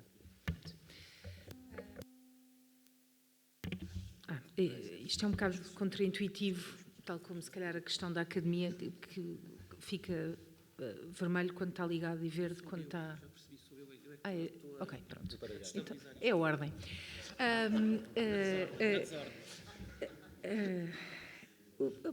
Eu acho que a questão... a academia não trabalha só com factos. Não são... Para simplificar, e porque já estamos sem tempo... continua a haver, ou seja, por exemplo, eu vou dar 2 exemplos que ilustram também a questão e que vão responder também de alguma forma a uma certa mobilização para o trabalho destes temas também a partir da academia. Uma, através da minha própria experiência pessoal. Eu mudei para o ESCTE em 2020. Antes estive muitos anos no Gestual, na Faculdade de Arquitetura, com a Isabel Raposo, com a professora Isabel Raposo, e quer dizer, na Faculdade de Arquitetura de Lisboa, aquele pequeno departamento era o único que trabalhava aquelas questões durante anos e anos. Mais ninguém fazia este cruzamento das questões do direito à cidade, e, portanto... a academia também escolhe, e os académicos e as académicas também escolhem trabalhar aquilo. Há uma liberdade académica que no mundo português ainda me parece a mim, e não sei, também pergunto a opinião dos meus colegas, mas na minha experiência nunca ninguém me disse que podia ou não estudar este tema, e portanto sempre tive liberdade académica para escolher os temas que quero trabalhar. E isto quer dizer o quê? Isto quer dizer que durante muito tempo estes temas não foram trabalhados porque as pessoas não queriam trabalhar neles. Ponto. É um facto. Não, e, portanto, se isto não ecoou durante mais de 10 anos na Faculdade de Arquitetura é porque isto não era um problema, porque se achava, por exemplo, que na questão da habitação, que a questão da habitação estava resolvida, que foi nos anos 90, no início dos anos 2000. E, portanto, que isto não era um problema, que tínhamos outros problemas. Por exemplo, no 5º ano, e agora até fazendo aqui uma ligação com o trabalho que tu estás a fazer, Tiago, o 5º ano era o desenho de um aeroporto. Quer dizer, quantos arquitetos em Portugal é que desenham um aeroporto na sua vida? 0,000. 2. Dois? Eu conheço.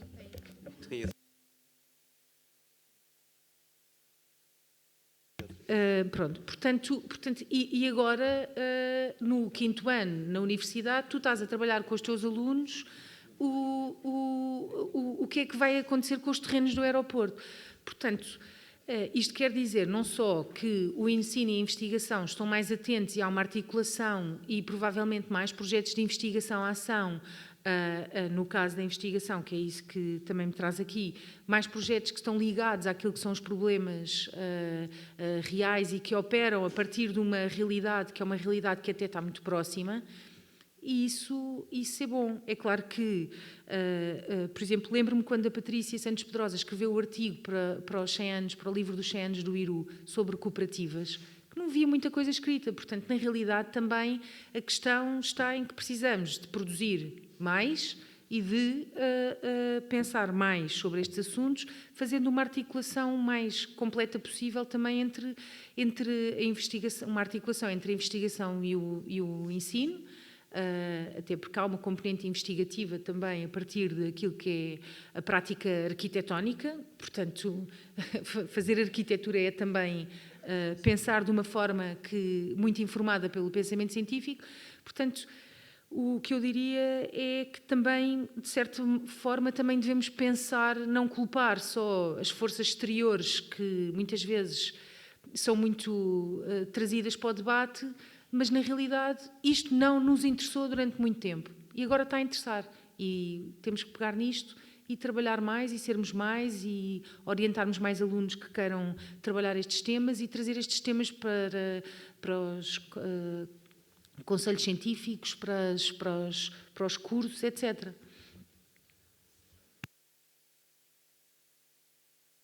Eu passava para o Daniel. Sim, já que temos aqui umas bicadas na Faculdade de Arquitetura. Entre parceiros, distinção logo à cabeça entre universidade pública e universidade privada. Na universidade privada, como na imprensa privada, diz-se e escreve-se ou tolera-se a narrativa de quem paga, simples. Sobra-nos a universidade pública. E a universidade pública ainda é um território de conflito. É um território de conflito de ideias. Portanto, o público não é, como a coerência, não é um bem a si mesmo. Quer dizer, o público é um lugar onde ainda é possível esgrimir razões. É só isso.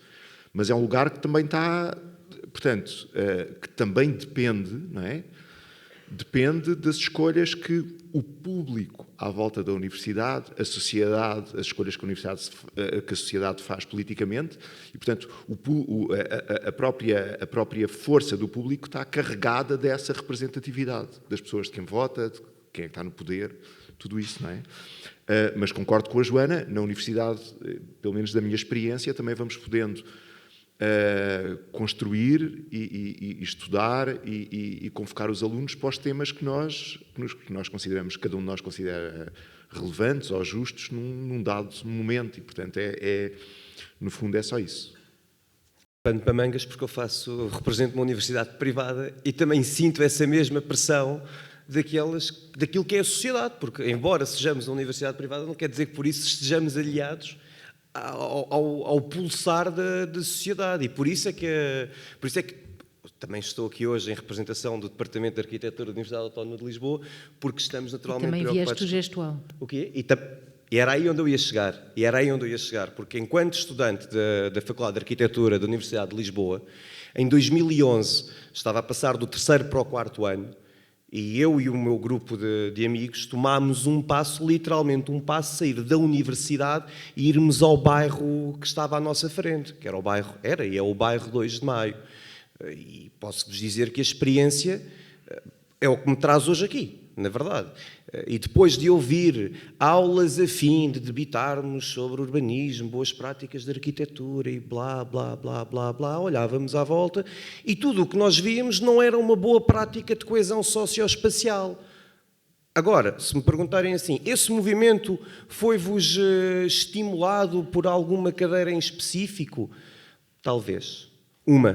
Urbanismo nos países em desenvolvimento, que nem sequer era focada para o contexto europeu, mas urbanismo nos países em desenvolvimento, da professora Isabel Raposo. Foi a partir daí que nos deu assim um clique de que realmente podíamos utilizar as nossas ferramentas e devolver à sociedade algo que nós também estávamos a receber por via da universidade pública, mas se não fosse a universidade pública seria da universidade privada. Independentemente de se estamos no público ou no privado, o que interessa não é a forma com que o faz, é o porquê de o estares a fazer bem.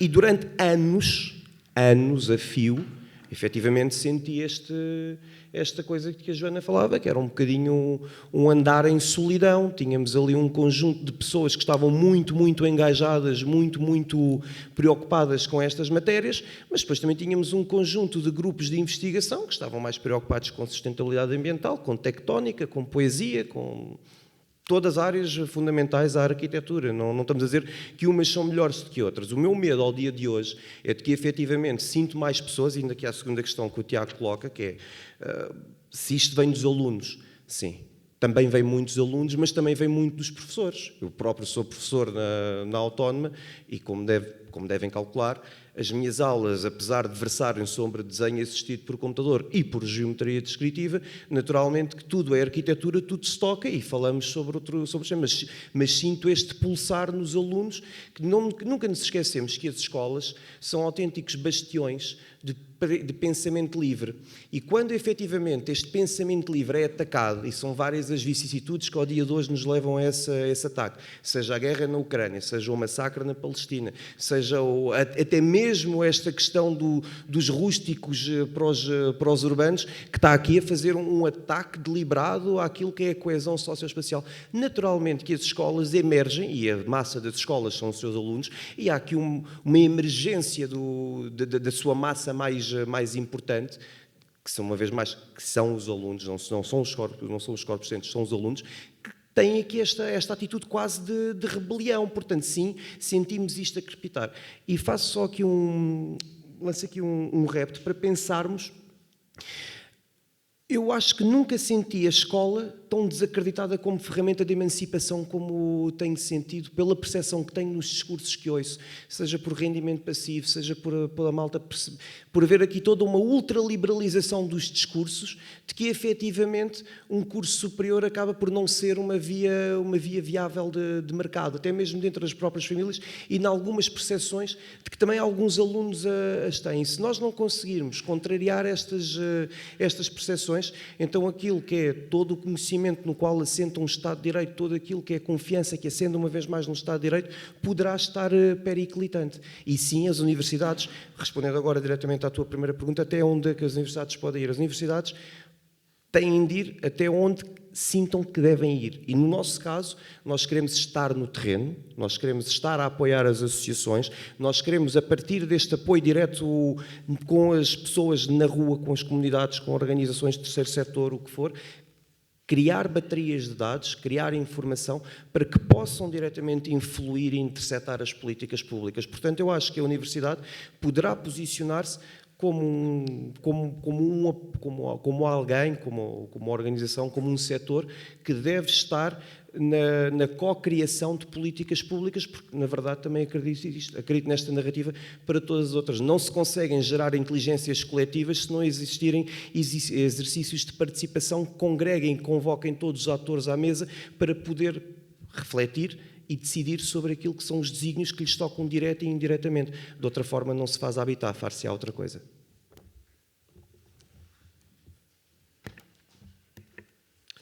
Muito obrigado. Tentando também responder de forma muito objetiva àquilo que foi questionado. Não sei se é muito objetiva, mas pronto, tentando responder é mais acertado. E usando aqui uma expressão que o Gonçalo, aqui no meio do discurso, nem sei se você percebeu, mas esta ideia do pensamento livre na universidade.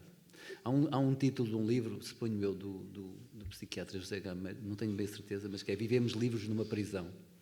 Eu acho que esta ideia da universidade ser pensamento livre, eu diria que é um pensamento livre, mas bem condicionado dentro de uma prisão. E a prisão, o que é que poderia ser esta prisão? Primeiro, e o Tiago falou nisso, a questão do financiamento não é só ser pouco, é ser dirigido. Isto é, todo o financiamento, mesmo aquele que existe, ele é condicionado por tópicos que interessam, enfim, determinados servem determinados objetivos. Pronto, e nós andamos a correr atrás desse financiamento. E, portanto, este pensamento livre é, desde logo, condicionado pelo montante, o valor existente e disponível, e também como ele é arrumado em algumas gavetas, onde nós temos que ir buscar, então, aquilo que precisamos. E, portanto, aí hipotecamos, primeiro, parte da nossa liberdade, quer nós queiramos, quer não. Segundo, se quisermos ainda ir mais longe, se não temos financiamento por aí, muitas das universidades, enfim, olhando para a minha, o Instituto Superior Técnico, utiliza-se muito a consultadoria. A consultadoria é a venda de serviços a determinadas instituições, públicas e privadas. A partir desse momento, nós estamos reféns dessas instituições. Alguém me disse, um colega estrangeiro, então, mas vocês prestam serviços para as câmaras municipais, designadamente, com que liberdade é que vocês depois ficam para criticar essa Câmara Municipal? Por exemplo, qualquer que ela seja, e é verdade. Portamos todos muito bem. O que é verdade também, desculpa, já estou outra vez, faz-me um sinal. Foi por baixo da mesa. Dá direito a resposta. Não sei se... Bom, e é nessa lógica, já agora, enfim, para mostrar como estamos aprisionados, quando olhamos para os temas de trabalhos que desenvolvemos, eu achava... Sempre andei com isto na cabeça, quer dizer, isto agora com a inteligência artificial deve ser fácil, que é ver... em quantos casos de investigação, sei lá, de habitação, seja de alojamento local, seja de mobilidade suave ou ativa, seja o que for, quantas vezes é que Lisboa, pronto, geralmente, ou o Porto é o tema de estudo e quantas é que são os outros municípios, quer na área metropolitana, quer nas outras áreas de baixa densidade. São perfeitamente esquecidas. É trágico aquilo que acontece. Tudo se estuda em torno de espaços que estão ali na nossa envolvente, esquecendo todo um outro território que talvez até mereça mais do que aquilo onde nós estamos sempre a bater. Faz-me lembrar agora um bocado, enfim, até ligado a este projeto, depois acabei por não falar, da Cidade dos 15 Minutos, se forem ver onde é que se está a estudar a Cidade dos 15 Minutos, é em Lisboa, pelo menos também, talvez no Porto também. Ora, onde me interessava que nós explorássemos e tentássemos corrigir estes enviesamentos e as injustiças era exatamente na cidade dos 60, dos 90 e sei lá de quantos mais minutos. E isso não é feito. E, portanto, há aqui este viver livre, ou pensar livre, é, de facto, muito condicionante. E mais, eu aqui acrescentava agora mais 2 ou 3 notas. Primeiro, quer queiramos, quer não, então nas nossas áreas somos muito mais reativos do que propriamente criadores de inovação ou de disrupção. Andamos sempre a dizer, olha, isto funciona assim porque agora tivemos a fazer aqui umas contas e agora temos estas tipologias e agora formamos aqui este modelo, mas com base naquilo que aconteceu. Somos muito pouco propositivos e temos medo de propor e de sermos disruptivos naquilo que está a acontecer. Eu diria que somos mesmo sempre, enfim, como também aqui eu acho que acabou por ser, muito consensuais, quer dizer, pronto, estamos todos de acordo em desacordar-se, ou então andamos sempre com receio da polémica e da discussão, e isto é a universidade que se quer, é conservadora, é como se fosse a tropa, eu já fui militar, somos todos, andamos todos atrás sempre das modas, agora é o modelo este, agora é aquela palavra, agora é aquele conceito, e é o que fica bem, e se alguém foge àquele discurso, não é que seja muito interessante, cria ruído. Epá, mas porquê é que estás a desvairar por aí? Bom, é muito pouco sensível a questões. Por exemplo, eu vou-vos trazer, não tem se calhar muito a ver também tem a ver com a habitação, mas, por exemplo, a questão da mobilidade.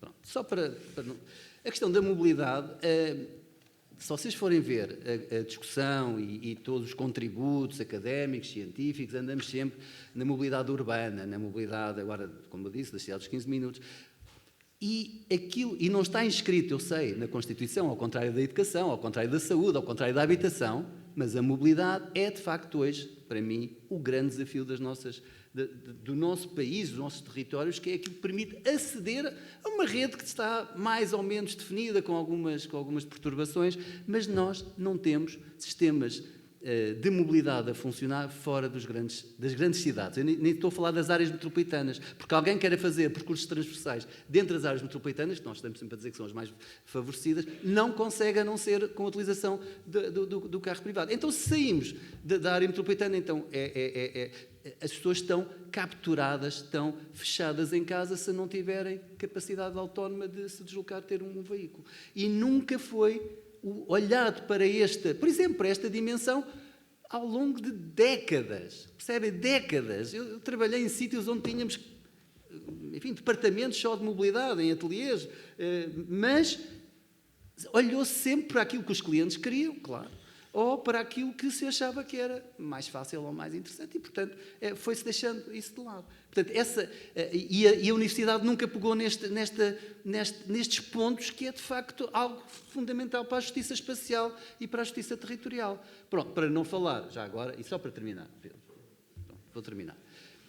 Falámos aqui dos atores, não é? Falámos aqui, não falámos da palavra governança, porque é assim um palavrão, mas claramente há aqui territórios de poder situados nas instituições que dificultam o diálogo e a comunicação entre eles. Não é por acaso que uma revisão de plano diretor municipal pode chegar aos 15 ou aos 20 anos. Mesmo, nunca se fala de 15 ou 20 anos, mas eu estive numa que ainda está a decorrer, e seguramente, e porque há aqui dificuldades de comunicação, dificuldades de complexidades da lei, e este problema que podemos trazer provavelmente para a habitação, é muito importante ter este ecossistema bem desenhado para perceber onde é que estão aqui clivagens, dificuldades de comunicação, de articulação, etc.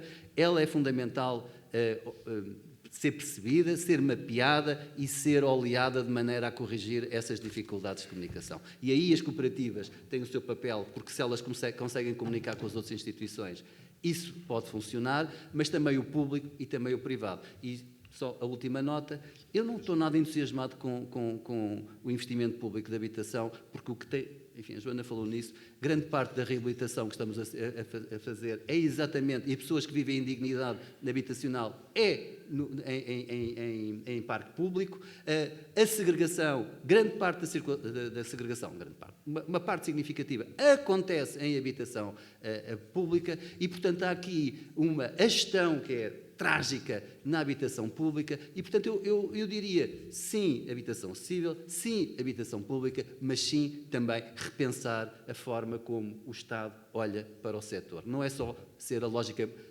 produtivista, não é? Quantitativista, mas é saber como é que, quando a tiver nas mãos, como é que a vai tratar. Pronto. Bem, eu queria só discordar de si. Porque é evidente que eu reconheço os condicionamentos todos à tal liberdade, mas a Joana sabe, o Gestual é o exemplo de um território que sempre foi um território livre, na Faculdade de Arquitetura, em que as pessoas refletiram e pensaram os temas que acharam pertinentes pensar, e depois, claro, é sempre mais difícil pensar contra a direção que a água, não é, da água do rio, não é? É mais difícil subir o rio do que descer, não é? Mas ainda há espaço para isso acontecer. Ainda há espaço para isso acontecer e, portanto,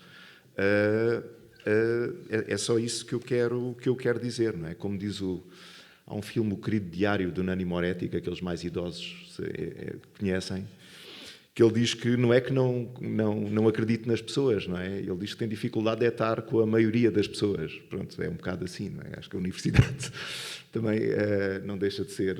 Ainda é um lugar aberto, mas as pessoas depois têm que assumir as suas próprias responsabilidades e os seus próprios condicionamentos, ou os condicionamentos que fazem em função das suas escolhas, claro.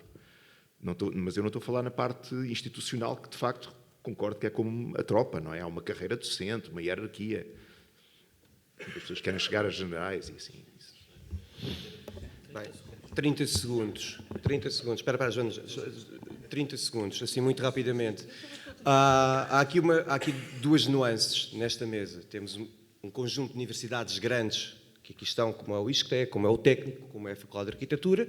O Departamento de Arquitetura da Universidade Autónoma de Lisboa é um microdepartamento. Portanto, ao nível daquilo que são as instruções, o próprio desiderato onde a Universidade tem agarradas as suas fontes de financiamento, não são os mesmos. Portanto, o facto de nós sermos um pouco mais pequenos e não estarmos efetivamente tão ligados, por exemplo, à Fundação para a Ciência e para a Tecnologia, permite-nos, apesar de não termos acesso a grandes recursos, de podermos efetivamente ter uma liberdade, sim, uma liberdade de pensamento que nos permite operar dentro das áreas em que mais desejamos. E como representante da UAL neste painel, era esta também, como é que se diz, a intervenção que sentia que tinha de dar depois dos meus colegas. Eu não quero.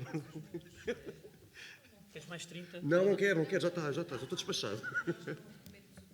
Ora bem, nós estamos mesmo já fora, o árbitro já nos deu aqui mais uns minutos de compensação e por isso eu dava a oportunidade, quem quiser deixar algumas questões, não vai haver espaço a resposta, porque temos um outro painel, de certeza tão interessante quanto este.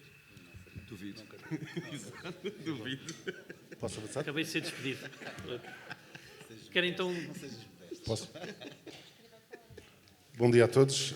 Tentarei ser o mais telegráfico possível. Queria só, em primeiro lugar, chamo Rui Franco, sou atualmente vereador na Câmara de Lisboa, também arquiteto e passei por mais do que uma universidade daquelas que estão aqui na mesa. Queria, antes de mais, elogiar a pertinência das intervenções e do debate que hoje estamos aqui a começar de manhã e, portanto, as expectativas são grandes. 3 ideias e 2 perguntas e quase que vou ler para não roubar tempo. A financiarização não é democrática, é especulativa.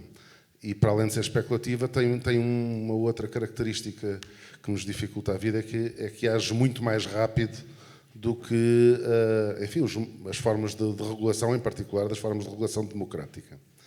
A habitação cooperativa e coletiva é, por definição, democrática e protege o bem da especulação, ou seja, salvaguarda o uso e, portanto, protege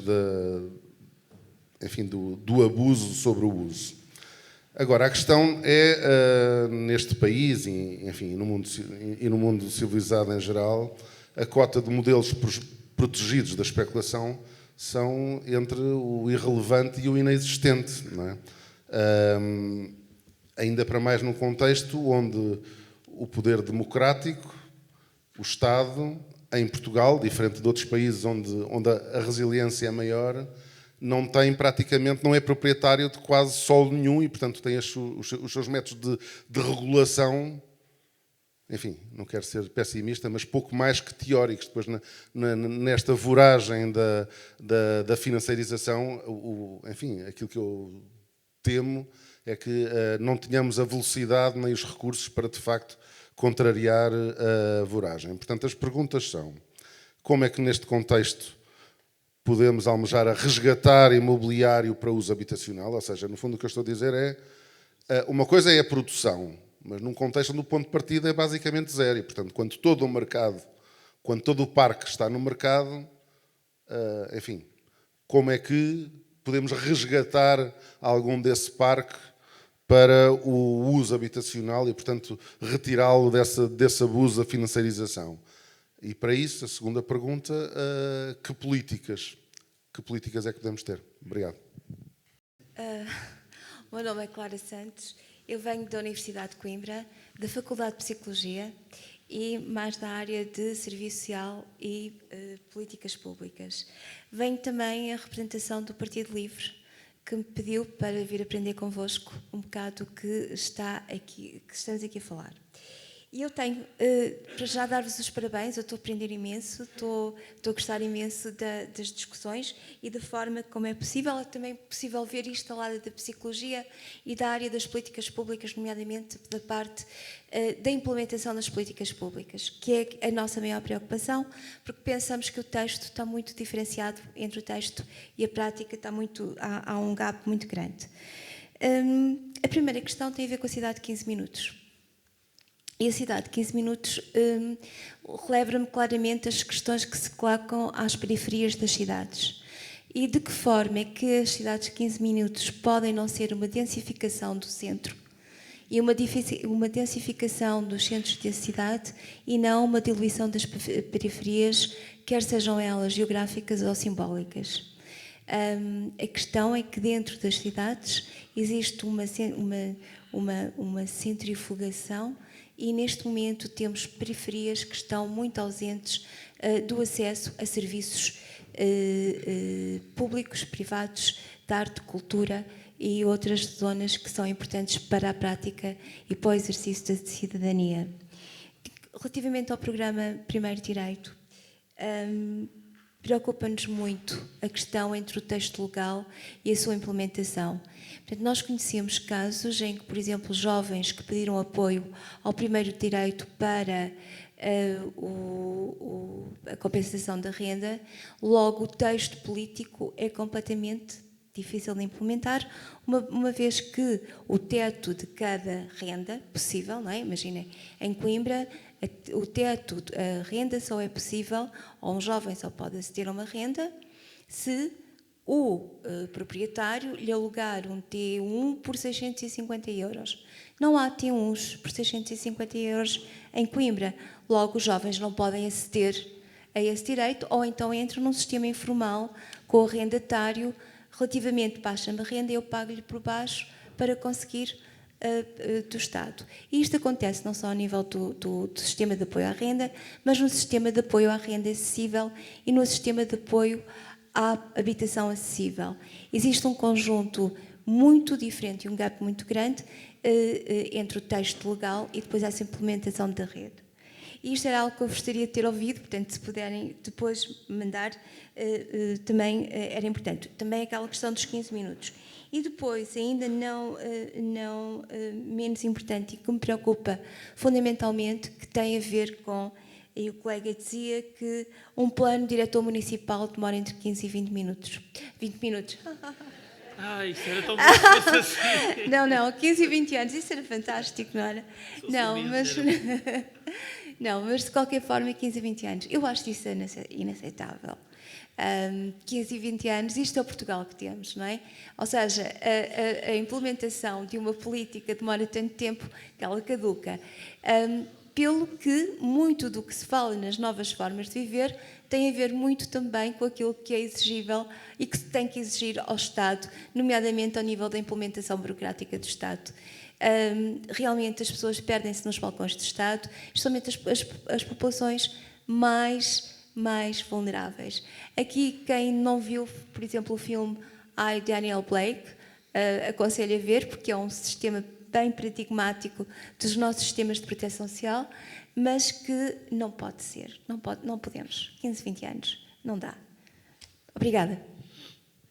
Fui vereadora da Habitação e Desenvolvimento Local na cidade de Lisboa e sou, neste momento, vereadora na oposição à representação do Movimento Político Cidadãos por Lisboa. E vou tentar recentrar neste painel as perguntas que o Nuno estava a dizer. Nuno, não é? Peço desculpa.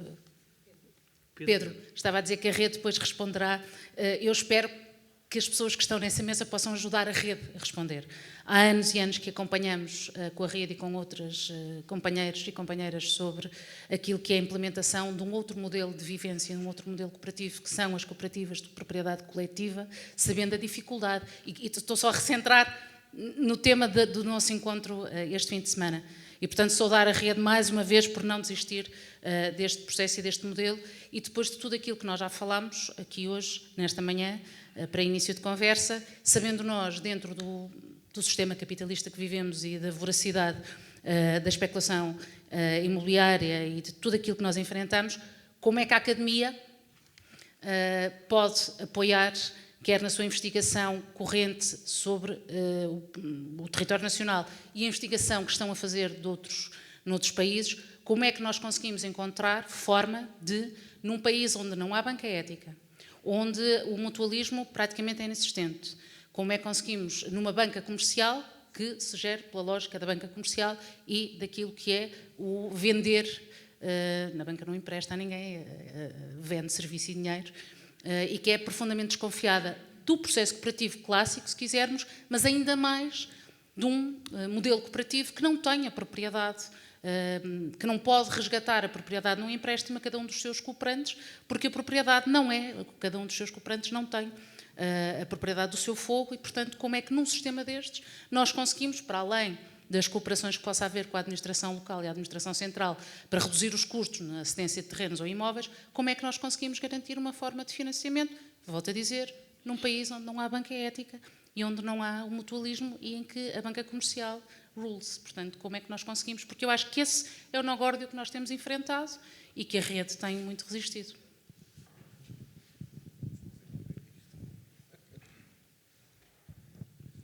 Bom dia novamente a todos. Agora falo mais enquanto Nelson Rosmaninho, residente em Évora e também arquiteto aqui nesta cidade, mais no setor privado, mas também através da Ordem tem-me permitido abraçar o associativismo e fazer um bocadinho essa parte e também tentar que isso depois reflita, sempre possível, no trabalho de ateliê. A minha pergunta, se calhar, vem aqui na sequência desta última questão, que é, tirando o mérito louvável vosso e dos vossos colegas naquilo que é passar o pensamento aos vossos alunos, a vossa investigação, e isso é o grande objetivo, e também a vossa presença aqui, estarmos a aprender e ouvir essas perspectivas. De que forma é que sentem que depois todo este trabalho vosso e dos vossos colegas está a ser aproveitado por quem decide? Porque temos um país, na minha opinião, composto por gente muito interessante que faça a necessidade, e Portugal é um país onde temos muitas necessidades, logo temos que ser criativos, até para viver o dia-a-dia, numa casa, numa cidade, num emprego, numa empresa privada com tantos impostos e tentar garantir postos de trabalho. E quando há um problema tipo Covid, em que o país para, as empresas continuaram a trabalhar e a ajudar o país, porque as pequenas e médias empresas neste país são a grande fonte de sustento do país, não é? Do governo. Como é que num país em que temos de ser tão criativos, e eu sinto que somos, depois permitimos, é uma reflexão que eu faço, não sei se me vão conseguir responder a esta pergunta, como é que depois permitimos que quem nos governa não esteja no mesmo comprimento de onda que nós? E a pergunta que vos coloco é se o vosso trabalho, sentem que o vosso trabalho está a ser aproveitado e utilizado para quem decide e quem realmente vai fazer com que as coisas aconteçam ou não. Porque ainda assim acho meritório, como foi dito aqui, irmos alargando esta rede. Quanto mais pessoas se juntarem à rede e pensarem e falarem com amigos, família, com os alunos, isto vai crescendo. Se calhar durante muitos anos não foi uma preocupação, agora se calhar é preciso tempo para chegarmos a esse ponto, mas de que forma, deixo-vos essa pergunta, se sentem que está a ser aproveitado ou de que forma é que conseguirmos lá chegar? Porque tudo isto, claro que não é em vão, mas pode ser um discurso num mundo e num país e numa sociedade que não existe neste momento, nem estou a ver estarmos próximos de chegar lá, mas não quer ser negativo, atenção. Simplesmente esta é uma preocupação que eu depois também tenho que fazer chegar aos meus clientes, nomeadamente alguns no âmbito do primeiro direito, que não continuo a pensar quando chove assim muito que alguns estão a viver, e não estou a exagerar, com a casa alagada 10 centímetros de água cada vez que chove, e já estão assim há muito tempo, alguns há 20 anos. Tiveram agora uma espécie de uma esperança de através do PRR, eu se calhar até há pouco, como disse PPR, porque eu imagino que este dinheiro não chegando agora às pessoas num espaço de tempo razoável, será uma espécie de um plano de poupança e reforma, mas que essas pessoas não vão usufruir porque acho que não vão chegar lá, principalmente se continuarem a viver nestas condições. Mas o dinheiro é muito pouco, estamos a falar às vezes de intervenções de 100 mil euros, onde daí tem que ser ao dinheiro da fiscalização e dos projetos. Ou trabalhamos de borla, ou então não há dinheiro para fazer obra, temos que optar em alguns casos. Mas essas pessoas continuam a ser uma espécie, eu não estou a ver que isto está a acontecer a curto prazo. Não é culpa de ninguém em particular, a Câmara está a fazer o seu melhor, o IRU, imagino, está a fazer também alguma coisa e o seu melhor, mas o que é certo é que nem esse pouco dinheiro que era para chegar às pessoas está a chegar. E eu não acredito que isto se vá resolver tão depressa. Uma coisa é estarmos a investigar ou nos gabinetes a fazer medidas e a tomar decisões, e outra coisa é estar a dar a cara a um cliente, envolvermos, criarmos uma relação com ele durante 2, 3 anos num projeto e vermos que a pessoa está a continuar com os mesmos problemas que tínhamos antes de nós termos entrado. Mais valia, de uma forma egoísta, não termos sabido disso, porque não vamos conseguir ajudar. Portanto, desculpem lá ter-me alongado, também acho que tinha aqui um crédito, porque há bocado fui muito institucional e telegráfico, mas eu gosto mais de estar deste lado. Deixo a pergunta no ar. Obrigado.